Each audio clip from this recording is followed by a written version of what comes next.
जोपर्यंत सकाळचं आहे ना मी रगाची घडी घालीत नाही ना तोपर्यंत मला काही कामच करू वाटत नाही. त्याचं एकमेव कारण म्हणजे ना मला गादीवरती रग पाहिलं ना लगेच झोप येते. म्हणून उठल्यावर पहिली मी रगाची घडी घालून घेते. त्याच्यानंतर खिडकी ओपन केली तर बापरे एवढं ऊन पडलं होतं ना. मग मला समजलं की डायरेक्ट 11च वाजलेले. 11 वाजता उठले ना स्वयंपाकाला न लागता पहिले मी केस विंचरून घेतली. काही लोकांना उठलं पाणी प्यायला लागतं, मला उठल्या पहिले माझे केस विंचरायला लागतात. किचनमध्ये स्वयंपाकाव्यतिरिक्त पण ना खूप सारी कामं असतात ती आपण कधीच नोटीस करत नाही. तीच तुमच्यासोबत आज मी शेअर करते. म्हणजे उठल्या ना पहिले माठ वगैरे धुवून काढणं किंवा जारचं पाणी आणणं, बाकीचं किचन ओटा वगैरे पुसणं, भांडी घासणं, खूप सारी कामं असतात. मग स्वयंपाकाला माणूस चालू करतं. त्याच्यामुळे असं वाटतं स्वयंपाकाला खूपच टाईम झाला. पण स्वयंपाक करायला घेतला ना अर्धा तासात तर सगळा स्वयंपाक पण होतो. किचन ओटा वगैरे पुसल्याच्या नंतर ना मेथीची भाजी आणली होती. त्याला सुतळी न बांधताना त्यांनी दोरी बांधली होती. मी हे तर आज पहिल्यांदाच बघितलं की त्याला सुतळीच्या ऐवजी दोरी बांधलेली होती.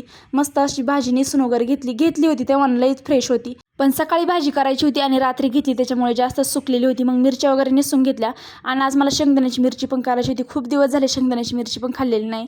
आणि मेथीची भाजी तर माझी खूपच फेवरेट आहे. मेथीची भाजी बनवायची ना पद्धत ही पिढ्यानपिढ्या आमच्या घरात आलेली आहे. ती म्हणजे ना पहिले तेल टाकायचं, त्याच्यामध्ये मिरची लसूण बारीक करून टाकायचा, शेंगदाण्याचा कूट टाकायचा, भाजी टाकायची आणि मूग डाळ टाकायची, थोडंसं पाणी टाकायचं, चवीप्रमाणे मीठ टाकायचं आणि बारीक गॅसवरती ना शिजायला ठेवायचं. आणि त्याच्यासोबत ना सगळ्याच हिरव्या पालेभाज्यांबरोबर आहे ना बाजरीची भाकर एवढी भारी लागते ना. सगळा स्वयंपाक झाल्याच्या नंतर ना भांडी घासायचं दुःख हे वेगळंच असतं. अशा प्रकारे माझा आजचा स्वयंपाक झाला. आय होप तुम्हाला व्हिडिओ आवडला असेल तर लाईक, शेअर, सबस्क्राईब करा. चला भेटूया आपण उद्या एक नवीन ब्लॉगसह. बाय मित्र.